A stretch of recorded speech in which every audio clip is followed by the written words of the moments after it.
Hello and welcome. If you're catching me here on YouTube or you're catching it on Decoding Attachment Style, which is the podcast, it's great to have you here. Today we're answering the question of if your attachment style and the patterns changes depending on how your partner shows up for you. And I'm going to use an analogy to make it a lot simpler for you to understand. Now, first of all, each human being will feel anxious from time to time. It is a built-in part of our human behavior that keeps us safe. So let's just say you're walking down that dark alleyway. You are going to sense if there's danger long before you hear someone walking up to you or long before you smell something. There is a sense that there is danger. And then we get that feeling, should we run away from what might pose as a threat to us, or should we stay and fight, which is fight or flight response. We're not going to deal with the other two responses right now. This is just to help you understand how anxiety shows up in our lives to protect us. So we'll make a decision. Should we run? Should we stay? That is a built-in part of our mechanical makeup that keeps us safe as human beings. So each and every human being will feel anxious. An avoidant attached person will also feel anxious, and a secure attached person will also feel anxious. I will explain in a few minutes why we label them anxious attachment and avoidant attachment in a very simple way of how you can tell what your attachment style is without doing a quiz. Now, an anxious attached person might have had, we're going to use an experience of someone breaking into their home. And now as years go on, they continue to be on high alert, right? They're going to be the ones to constantly be on a listen out or a lookout of anything that seems dangerous. So what they're going to do is they're going to keep their doors locked, the windows closed, and they know exactly where everything is. They're hyper vigilant. Now, they're going to do this in even very safe settings because whatever happens in today's time and world triggers them to that past bad experience. It shows up the same way in relationships. They've gone through a breakup way into the past 10 years ago, but today they're still on hyper alert, hyper vigilant in a new relationship because they're afraid of that experience happening all over again. Now, someone with an avoidant attachment style, let's say they had a similar experience, someone broke into their home.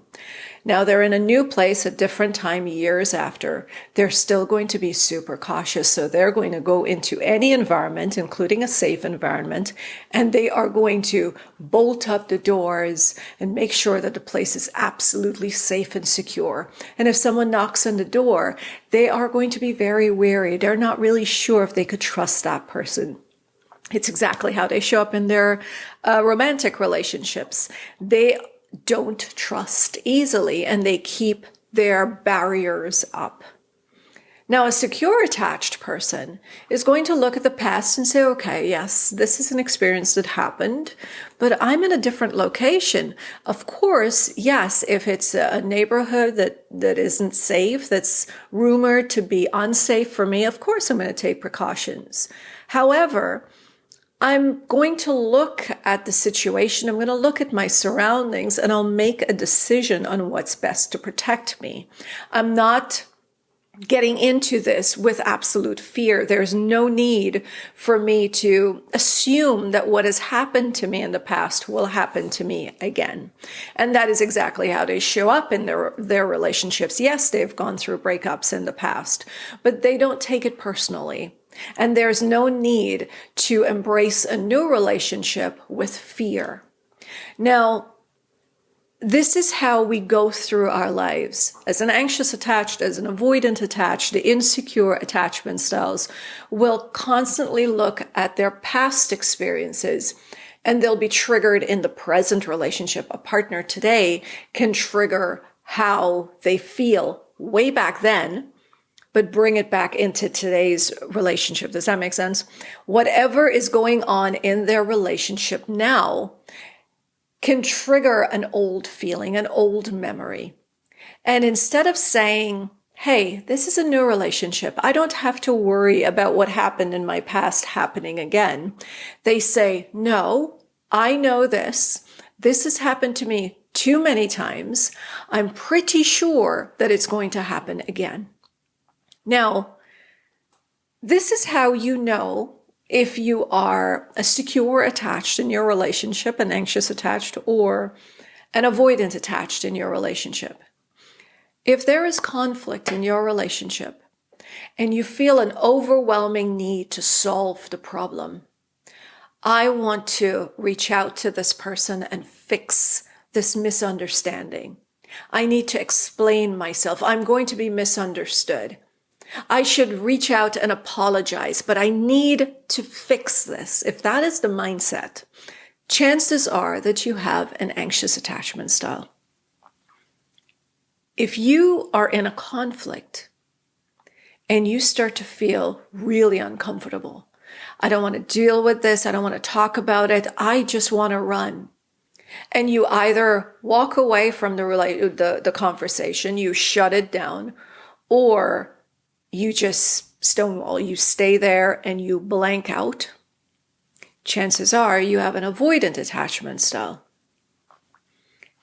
If you've just met that person and you really like them and you want things to work out and you're feeling overwhelmed, you don't want to deal with the conflict, but you fear that if you don't address it, you could lose that person.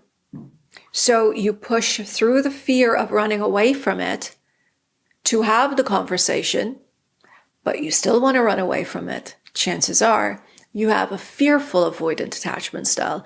And those are the people who are smack in the middle of being a dismissive avoidant or an anxious attached person.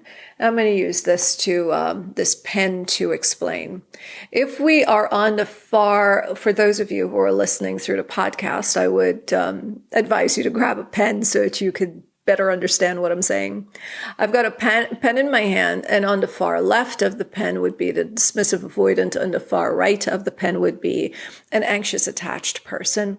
And right in the middle, you'll have the fearful avoidant. Now, they're fearful avoidant who are leading more to dismissive, anxious attached who are leaning more to a fearful avoidant who is leading more anxious.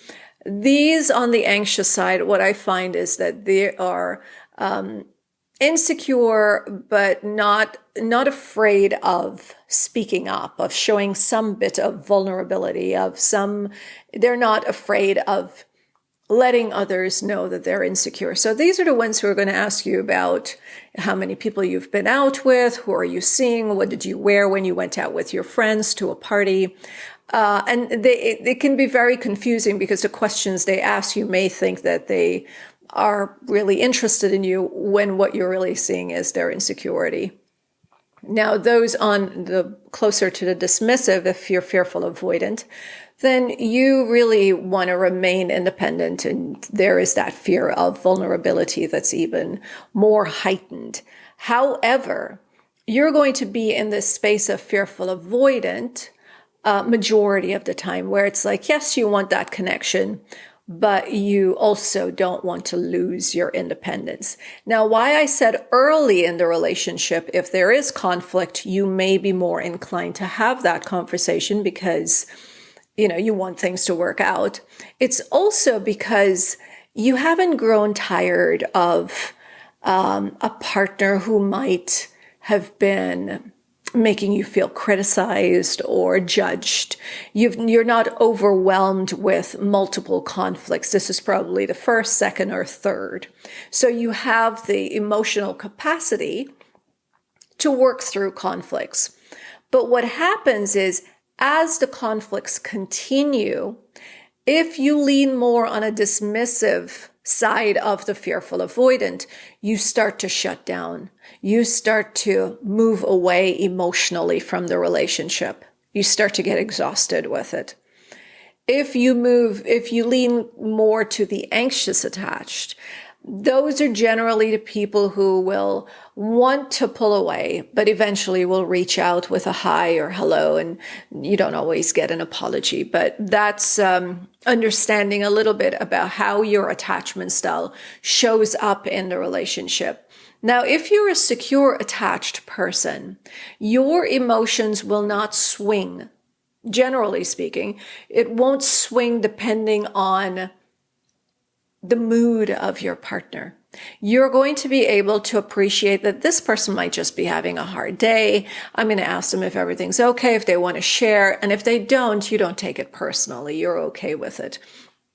You may not understand your avoidant or anxious attached partner's behaviors, or any passive aggressive, any of their behaviors might be confusing. If it is confusing, you are someone who's comfortable speaking up. You could say, hey, this is something I'm noticing that's going on. Would you like to talk about it? I'm not feeling comfortable. You're not afraid of speaking up. You're not someone who feels like you have to walk on eggshells or broken glass to get your needs met. You're very comfortable speaking up, regardless of how the other person is going to act or react.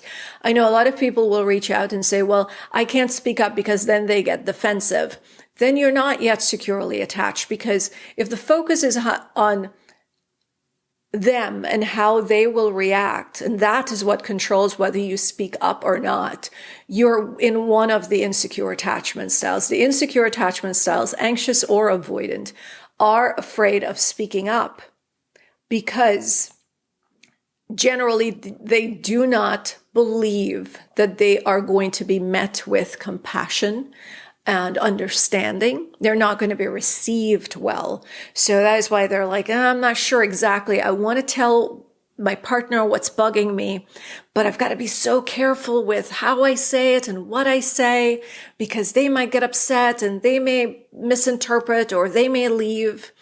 A secure attached person, yes, they're going to be careful with how they communicate and what they really want to say, make sure that the message is received well. But if it is not received well by an anxious or an avoidant attached partner, they don't take it upon themselves and say, oh, well, I got it wrong. They're comfortable with saying, okay, I told you how I felt. And if we can't have an emotionally mature conversation, that's not all on me. I'm fine to open up the conversation again, but I'm not going to tippy-toe around you and your feelings and neglect my own. I hope this has been helpful. Let me know in the comment section. If you've got questions, send them out to me. You could put them in the comment section, and I will hop on here and do another video or another podcast on this. Follow me across all social media platforms for more on attachment styles.